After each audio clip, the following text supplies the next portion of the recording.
Have you ever had someone walk into your life and it just clicked? Like they didn't know your whole story, but they spoke straight to your soul. That's not ordinary.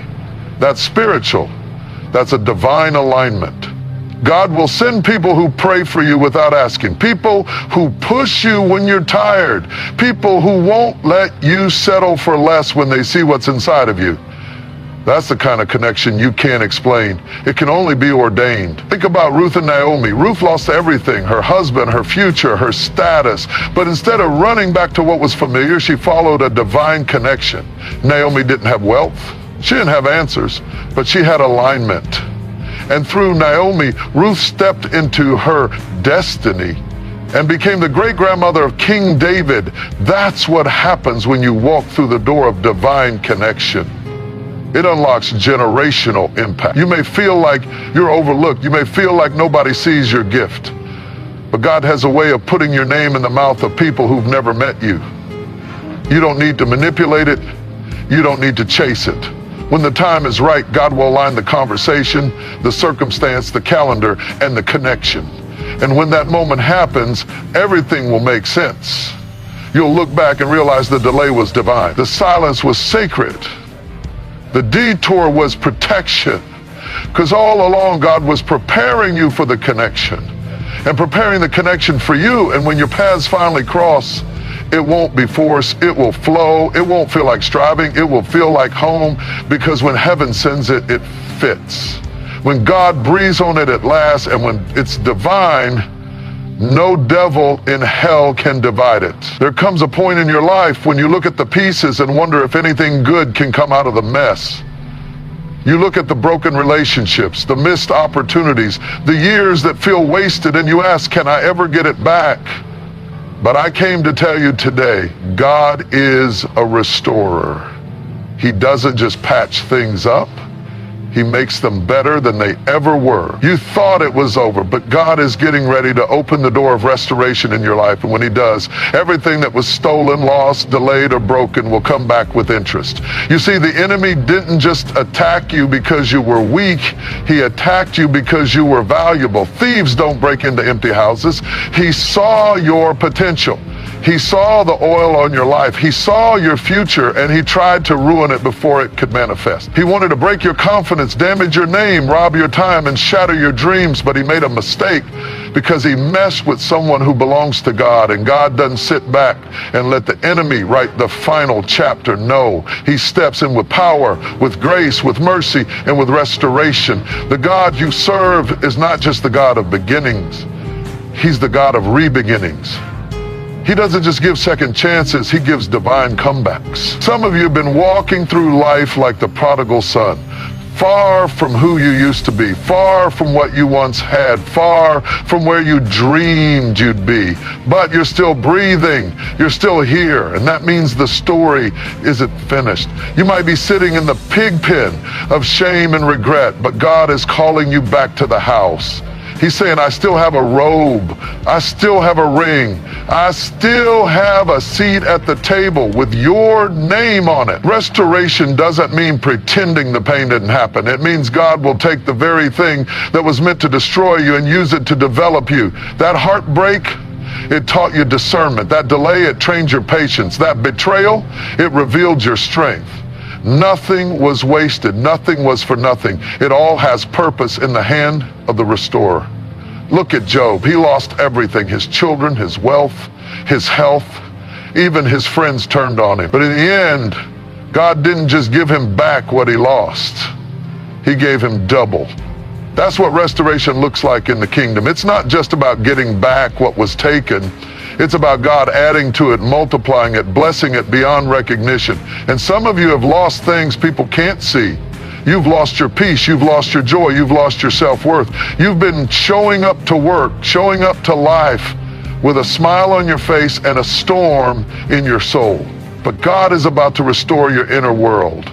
He's about to give you peace that passes all understanding, joy that doesn't come from circumstances, confidence that isn't built on applause but on his promises. Let me talk to someone who's been through relational wreckage. divorce, betrayal, abandonment. You thought your heart would never beat the same again.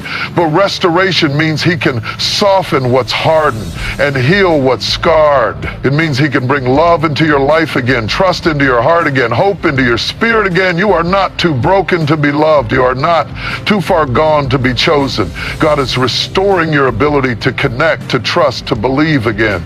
And what about time? Maybe you've lost years.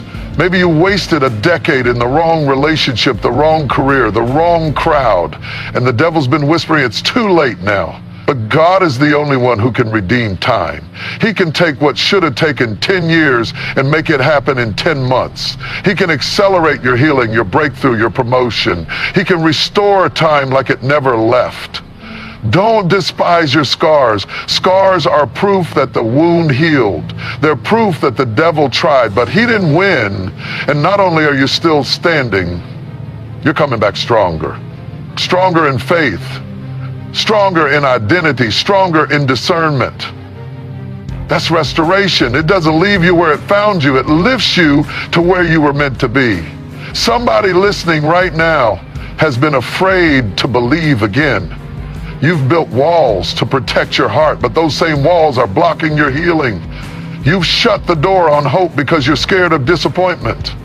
But you've got to let God in again. Restoration can't come into a life that's closed off to it. You've got to say, God, I don't know how, I don't know when, but I trust you to restore me. It's time to stop mourning what was and start expecting what's coming, because what God is bringing back to you is going to exceed what you lost. He's going to restore your vision, your voice, your value. He's going to take the brokenness and make it beautiful. The ashes will turn to glory. The pain will turn to power. The mess will turn into a message. That's what happens when the door of restoration swings open. Heaven doesn't give you back what you had. It gives you what you were meant to have all along. You've been living on just enough for far too long. Just enough strength to make it through the day. Just enough peace to get through the storm. Just enough provision to cover the bills. But God didn't call you to live in just enough. That's survival mode. That's wilderness mentality. You were created for more. You were designed for overflow. The door of overflow is not a luxury for the elite. It is a promise for the faithful. And when God opens that door, it doesn't trickle, it pours. The enemy has been trying to convince you that lack is your portion, that small is safe, that you should shrink your dreams and settle for less. But hear me, when God is your source, your job isn't your limit. Your background isn't your ceiling. Your degree isn't your cap. God says, I will open the windows of heaven and pour out a blessing you won't have room enough to receive. That's overflow. Overflow isn't just about money, it's about abundance in every area. It's about having so much peace that anxiety can't find a seat at your table. So much joy that depression has to pack its bags. So much favor that doors open without you knocking. So much vision that even setbacks look like setups. That's the kind of overflow God wants to release in your life. But here's the thing, overflow starts in the mind. As long as you think lack, you'll live lack.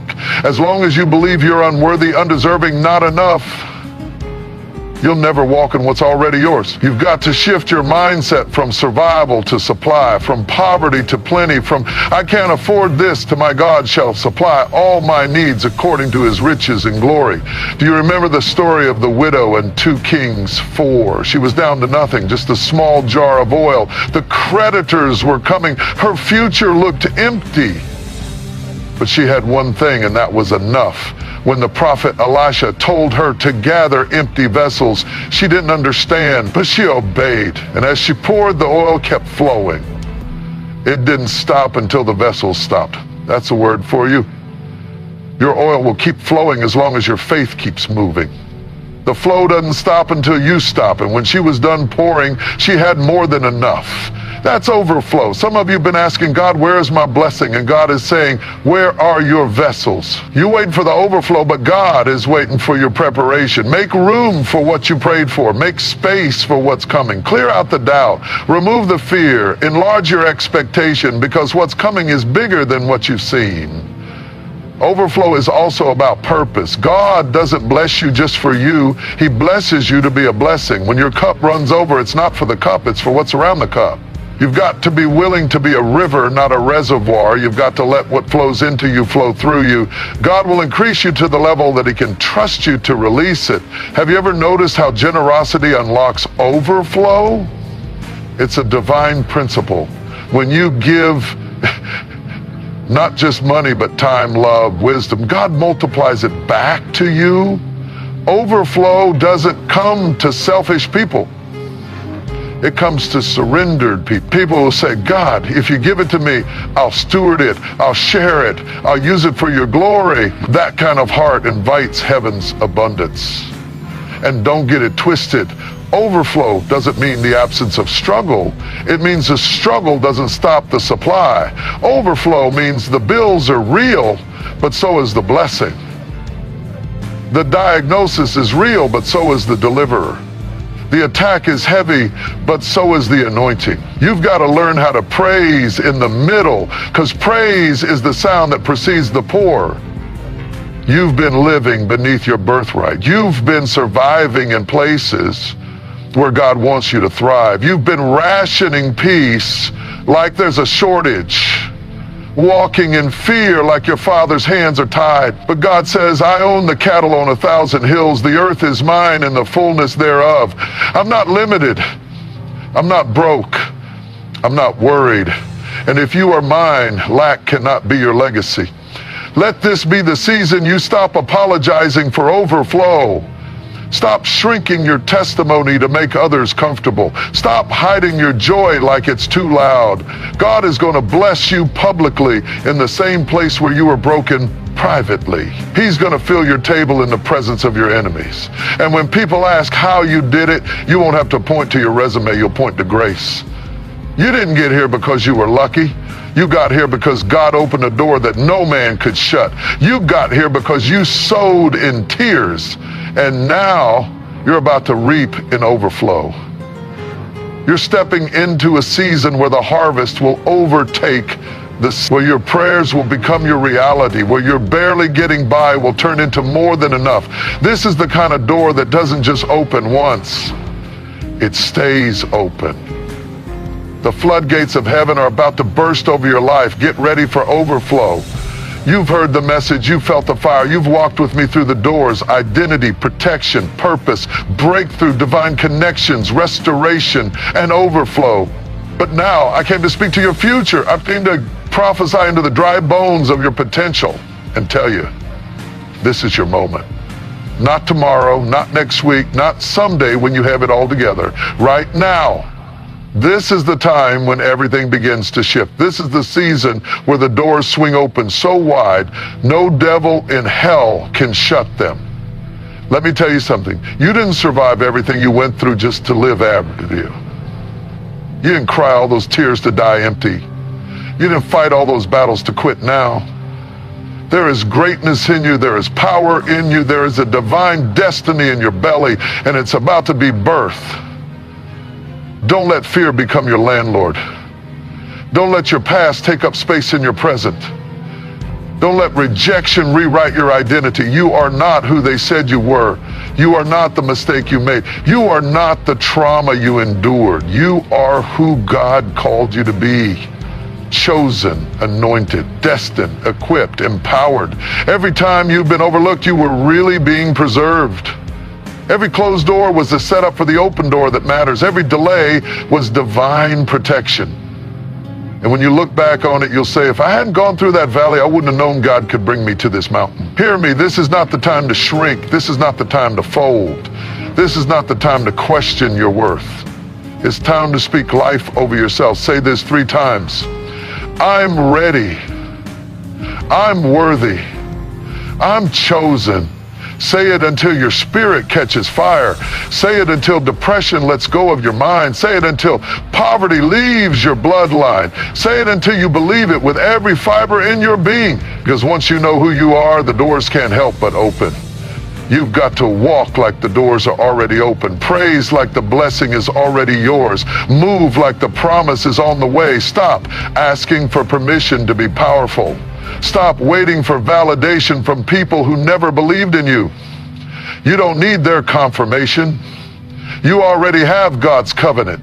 You are standing at the threshold of next. And when you step through, your life will never look the same again. You're going to go from overlooked to overbooked, from empty to overflowing, from confused to called, from barely surviving to boldly thriving. That dream, it's not too big. That vision, it's not too late. That calling, it's not too hard. The same God who gave it to you will grace you to walk it out. Let the haters watch. Let the doubters doubt. Let the liars lie. While they talk, you rise. While they mock, you move. Because favor isn't fair, but it's yours. Grace isn't earned, but it's working for you. Mercy isn't logical, but it's got your name on it. Les Brown said, shoot for the moon. Even if you miss, you'll land among the stars. Muhammad Ali said, I hated every minute of training, but I said, don't quit. Suffer now and live the rest of your life as a champion. Steve Harvey said, your setback is just a setup for a comeback. And I say to you, your pain is prophecy, your trial is training, your delay is development, and your storm is setting you up for supernatural acceleration. This is your comeback season. This is the moment where your faith becomes a magnet for miracles. This is the hour where your voice breaks generational curses. This is the year when the doors fly open, not by might, not by power, but by the Spirit of the Lord. So declare it, decree it, believe it, walk in it. Say this 3 times. All doors are opening for me. Say it with your chest. Say it with your soul. Say it like heaven's listening, because it is. And when you say it, chains will break. When you say it, mountains will move. When you say it, heaven will respond. You're not just here to exist. You're here to dominate. You're here to multiply. You're here to shine. This is not the end of your story. This is the page that turns the whole book around. Keep going, keep believing, keep speaking. The doors are open, walk through them. There's a phrase, a divine declaration, that when spoken with faith, not just once, not just twice, but 3 times, it causes heaven to respond and hell to back off. I'm not just talking about words. I'm talking about a spiritual key. Somebody shout, say this 3 times and all doors will open. You've been knocking, you've been pacing, you've been praying, but now God says, say this 3 times and I will swing open the door that no man can shut. You've been living too small because you've been believing a lie. Somewhere along the line, someone told you that you were average, that you were just another face in the crowd, that you don't matter. And you believed it. You wore it like a name tag. You carried it like a suitcase packed with doubt and fear. But I came to break that off of you today. Because God didn't create you to be invisible. He created you to be unmistakable. You are not a mistake. You are not random. You are not a background character in someone else's story. You are the main event in a divine narrative that heaven wrote with intention, with precision, with fire. That's why the enemy is so obsessed with your identity. Because if he can steal your name, he can sabotage your destiny. Let me talk to the one who's been overlooked, the one who never felt seen growing up, the one who always had to work twice as hard just to be noticed. You've been through rejection, abandonment, betrayal, and still you rise. But deep down, there's a voice that whispers, maybe I'm not enough. Maybe I'm not worthy. That voice is not God. That's the echo of trauma, not the sound of truth. When you say, I am chosen, you silence the lies. You don't need a blue check mark to be verified. God already stamped his seal on your soul. The King of Kings signed off on your purpose. And when God says yes to you, it doesn't matter who said no. Let me break it down with something simple. Have you ever lost your keys? You search the couch cushions, dig through your bag, retrace your steps, you panic. Not because the keys are gone forever, but because without them, you can't access what you already own. That's how identity works. The enemy doesn't destroy your inheritance. He just tries to hide your keys. He hopes you forget what's already yours. Peace, joy, authority, power, value. But I dare you to start speaking it. I am chosen. I am chosen. I am chosen. And when you say it, doors start to recognize you. Rooms begin to respond to your voice. Because the real you, the chosen you, is stepping in the building. Let me take it deeper. Remember David? He wasn't the oldest. He wasn't the tallest. He wasn't the one anyone expected. When the prophet came to anoint the next king, David's own father didn't even invite him to the lineup, left him in the field with the sheep. But what people forget is when God chooses you, he doesn't need a vote. He doesn't need a panel. He doesn't need public opinion. David was overlooked by man, but handpicked by God. You may not have the degree, the connections, or the spotlight, but you've got the oil. And the oil doesn't flow where there is popularity, it flows where there is purpose. God anoints the least likely so he can get the most glory. Maybe you've been trying to fit in your whole life, contorting yourself to be accepted. You've been quiet when you should have spoken up. You played small so others wouldn't feel threatened. But now it's time to step into your name. Chosen, not tolerated, not optional, not accidental. Chosen. Chosen means you're not here because someone else canceled. You're not filling a gap. You're not plan B. You are the plan. You are the solution God sent into the earth, wrapped in skin and filled with purpose. And I know life tried to convince you otherwise. The breakup told you that you were unworthy. The bankruptcy told you that you were a failure. The illness told you that you were weak. But all of those were lies dressed up as facts. Facts change, truth stays. And the truth is, you are chosen. Think about it like this. Have you ever been shopping for fruit? You don't just grab any apple, any banana. You inspect it. You look for bruises. You check the ripeness. You choose carefully. And if we do that for fruit, how much more do you think God did for you? He inspected your character. He considered your future. He weighed your spirit. And still, he chose you.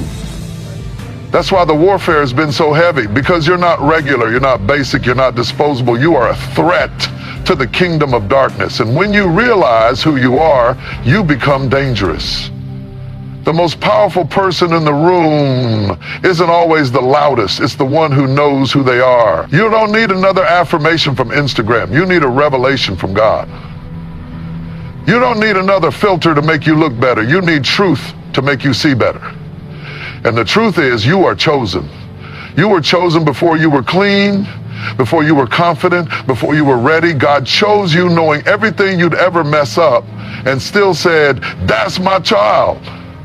So the next time doubt comes knocking, the next time fear tries to creep in, the next time insecurity starts whispering your failures back to you, I want you to stand flat-footed, square your shoulders, lift your voice and say, I am chosen, I am chosen, I am chosen. And don't just say it with your mouth. Say it with your walk. Say it with your decisions. Say it with your boundaries. Say it with your boldness.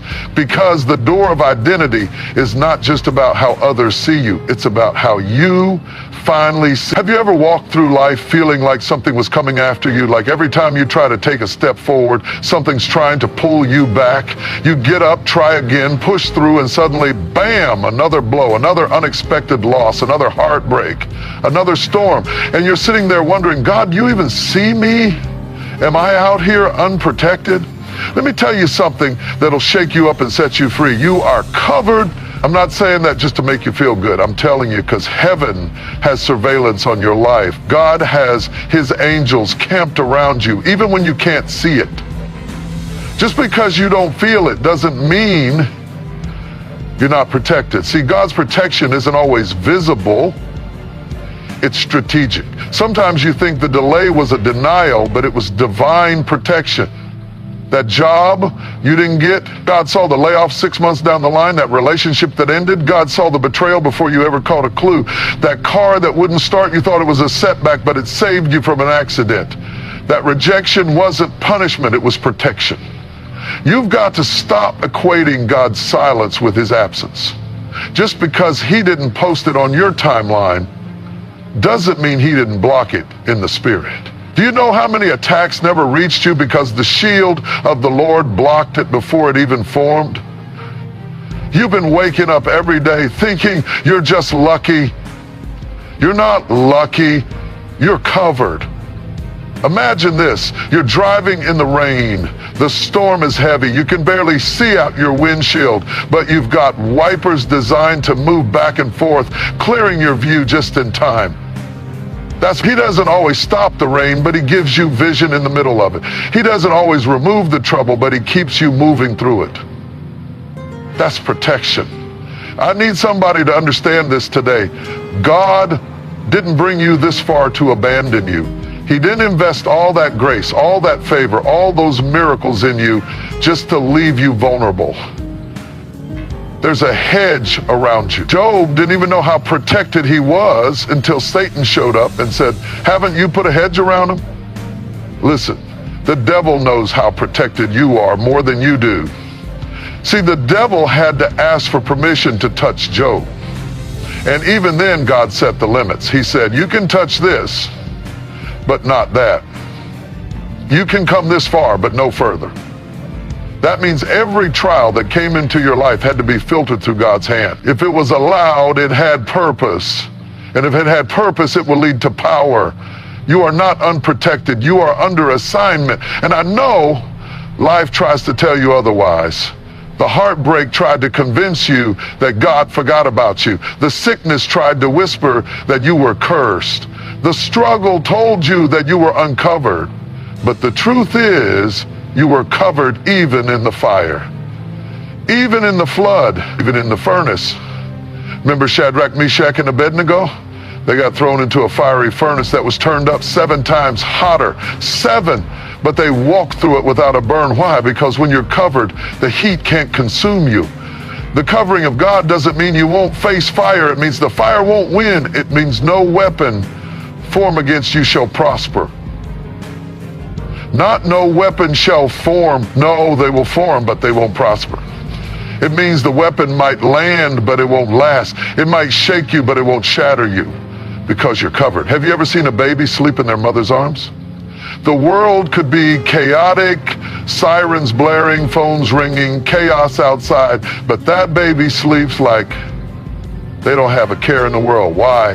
Because they trust who's holding them. That's the kind of peace God wants to give you. He's holding you. And when you know you're covered, you don't have to panic. You can rest even in the storm. And let me say this, being covered doesn't mean you won't cry. It doesn't mean you won't bleed. It doesn't mean life won't hit you hard, but it does mean that the hit won't take you out. That the tears you cry will water the soil of your next miracle. That the blood you shed will become the ink God uses to write your testimony. So many of us walk around like we're exposed, vulnerable, like the next attack is going to be the one that finishes us. But you've already survived what should have killed you.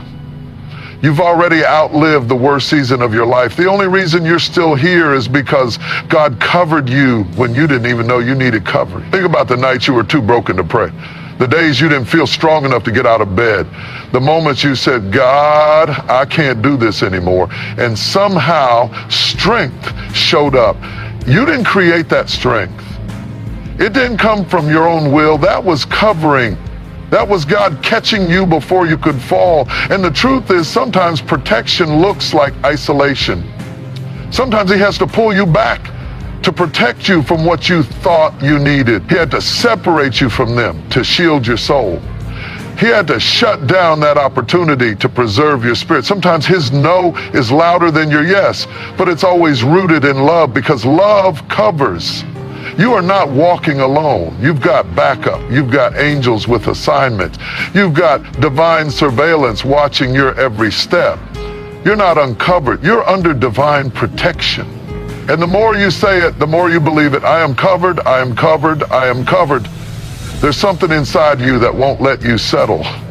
You've tried to blend in, you've tried to tone it down, you've tried to do what everyone else is doing, but there's this fire in your bones that keeps pushing you, pulling you, stirring you. That's not just ambition. That's not ego.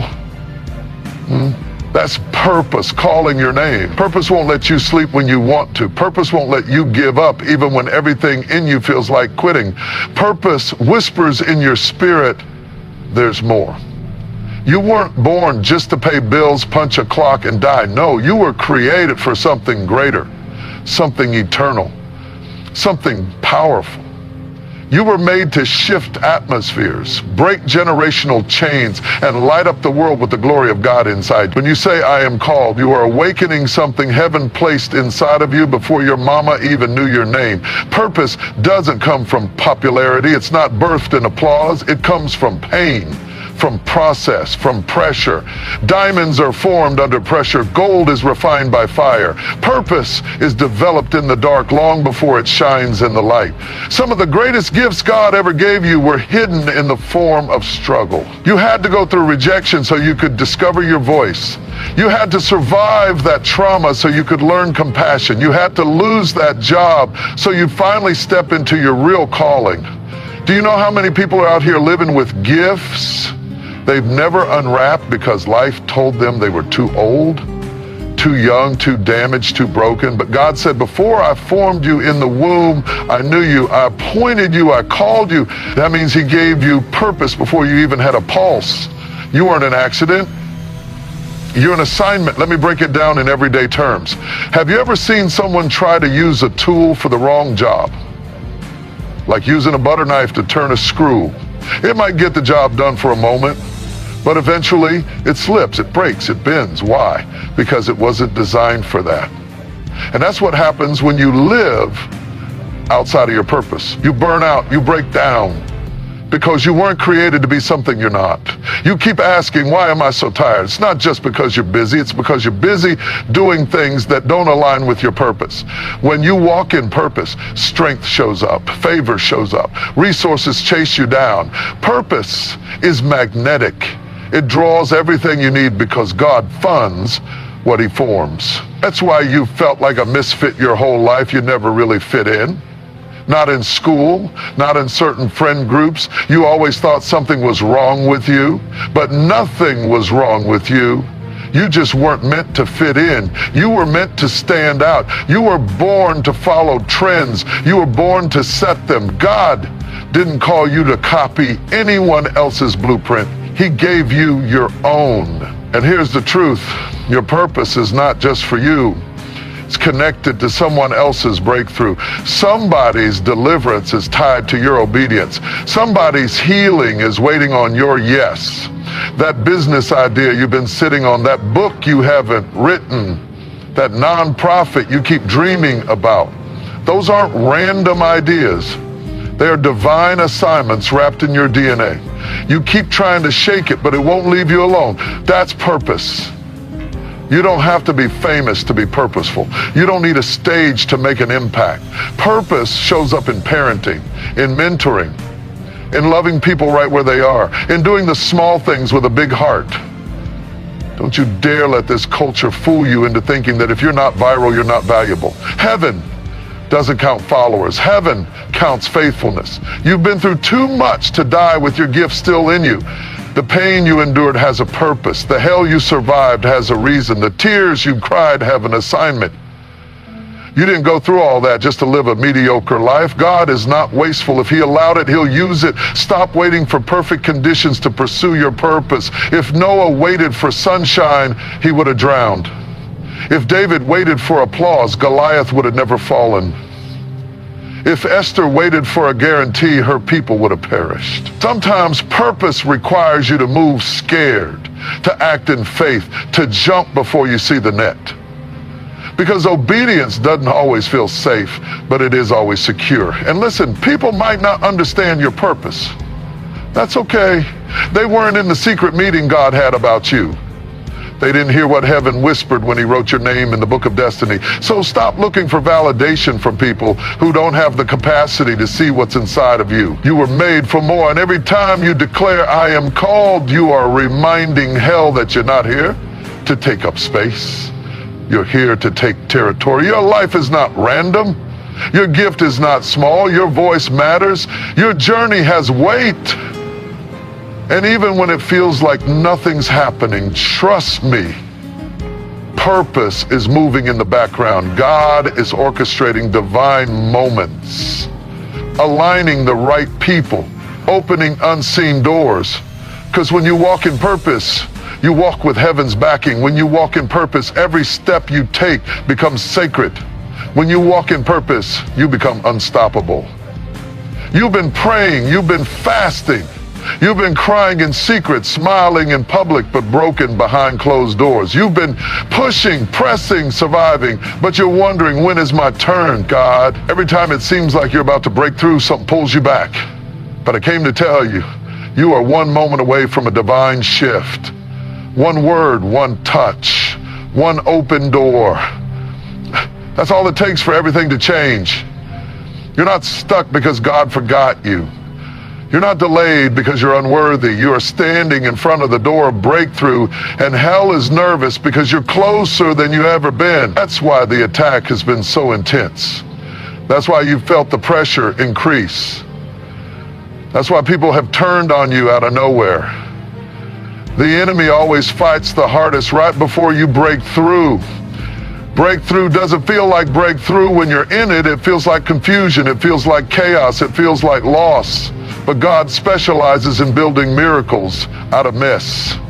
He takes the pieces of your pain and creates a pathway to your... See, breakthrough doesn't begin with a shout. It begins with surrender. And some of you have been trying to force it with your strength when God is waiting on your yes. You've got to stop thinking breakthrough only looks like a blessing. Sometimes breakthrough starts with a breakdown. Sometimes God has to break you to break you through. You've been holding on to things that can't go with you into your next season. Mindsets that served you in survival but are now choking your growth. Relationships that were comfortable but are now killing your purpose. God is not trying to hurt you, He's trying to free you. Have you ever seen a seed break through the soil? It doesn't look pretty. It's messy, it's dark, it's pressure. But under the surface, transformation is happening. The dirt, is it punishment? It's the environment necessary for the seed to activate its potential. And you've been buried, not realizing you've actually been planted. That job loss wasn't a setback, it was soil. That betrayal wasn't the end, it was fertilizer. That closed door wasn't rejection, it was redirection. And now the roots have taken hold. The seed has matured, and it's time for your breakthrough. You've cried long enough. You've doubted long enough. You've watched other people get blessed and wondered, God, what about me? But breakthrough is not a competition. It's a timing thing. God has been preparing you behind the curtain, working in the shadows, training you when nobody was clapping, strengthening you in silence. Because when He brings you into the light, you won't just survive, you'll shine. Let me make it plain. Have you ever seen water boil? At 211 degrees, it's hot. But at 212, just 1 degree higher, it starts to boil. That 1 extra degree makes all the difference. You're at 211 right now. It's been hot, it's been hard. But don't stop, don't quit, don't walk away. Because that one more prayer, that one more push, that one more step could be your 212, your boiling point, your breakthrough moment. The enemy hopes you'll give up right before the water boils. He wants you to stop at the edge of your miracle. But you've come too far to turn back now. You've survived too much to quit here. God didn't bring you through all those battles to abandon you at the border of your blessing. And don't think your breakthrough has to look like someone else's. God has tailor-made your miracle. It won't always be flashy. Sometimes it's peace in the middle of chaos. Sometimes it's clarity where there was confusion. Sometimes it's finally being able to breathe again. Don't miss the breakthrough because you were looking for fireworks when God sent a whisper. Remember the woman with the issue of blood, 12 years, she bled. 12 years she suffered. 12 years she was ignored, isolated, and ashamed. But one day she said within herself, if I can just touch the hem of His garment, I will be healed. She didn't wait for permission. She didn't wait for the crowd to part. She pressed through. She reached out, and in a moment, her breakthrough came. Because breakthrough doesn't always wait for a perfect setting. It waits for a desperate faith. You've got to stop letting the crowd intimidate you. Stop letting people's opinions paralyze you. Your breakthrough is not in their hands. It's in your reach. But you've got to say it. You've got to speak it. You've got to believe it. I am ready. I am next. I am breaking through. And when you declare it with faith, heaven responds. People may see your blessing and not understand your backstory. They see the victory, but don't know the valley you had to walk through to get it. But God knows. And he's the one who held you together when everything was falling apart. He's the one who whispered, keep going, when nobody else saw your pain. He's the one who made a way through the wilderness and rivers in the desert. And now, after the storm, after the fire, after the waiting, it's time. The pressure is not a sign of punishment. It's the sign that the baby is about to be born. It's the sign that the wall is about to fall. It's the signal that the season is shifting. The contraction means the breakthrough is near. You don't need to fight harder.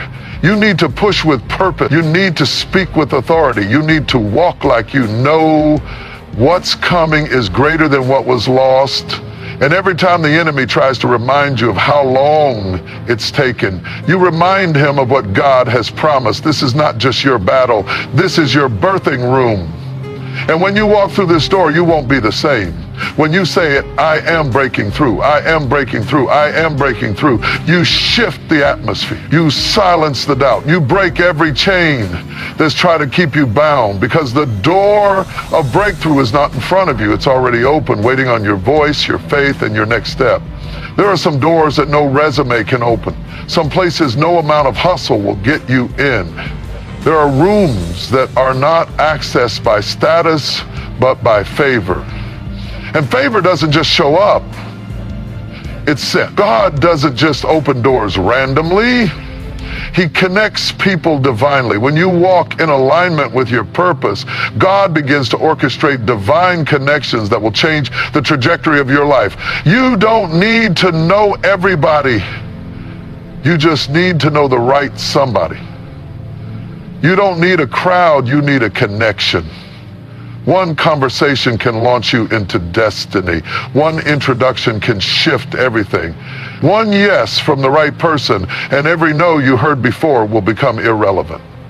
That's what divine connection does. It accelerates you, it locates you, it elevates you. You've been trying to force doors open in your own strength. You've been networking, sending emails, making calls, doing all the right things, and still nothing seems to click. But God said, I'm about to send someone who knows who you are even when the world does. Someone who sees your value before you're validated. Someone who says, I don't know why, but I feel led to help you. That's not luck. That's not chance. That's divine alignment. Look at David. He was just a shepherd, invisible in the fields. But then came Samuel. Samuel was sent by God to anoint the next king. And though David's own father didn't call him, God had already chosen him. That's how divine connection works. It finds you where you are. You don't have to be famous. You don't have to be perfect. You just have to be positioned. God will send your Samuel when you're faithful in the field. Some of the people you thought were supposed to help you had to walk away because they weren't your assignment and you weren't their anointing. Stop mourning over connections God cut. Not every loss is a setback. Some losses are setups. God had to disconnect you so he could reconnect you to destiny. You were never meant to do this alone. You were never meant to carry the vision without help. God is not just sending resources. He's sending relationships. Sometimes the connection doesn't look like what you expected. It might come wrapped in humility, not a title. It might speak quietly, not loudly. It might look like a janitor instead of a CEO. Don't miss your moment because you were looking for a crown and God sent a carpenter. Jesus didn't show up in a palace, he showed up in a manger. And still, he had everything the world needed. You've got to start walking with expectation. Go to work expecting a divine meeting. Enter that room expecting someone to be carrying your next level. Divine connections aren't always about what they can give you. Sometimes they're about what they can unlock in you.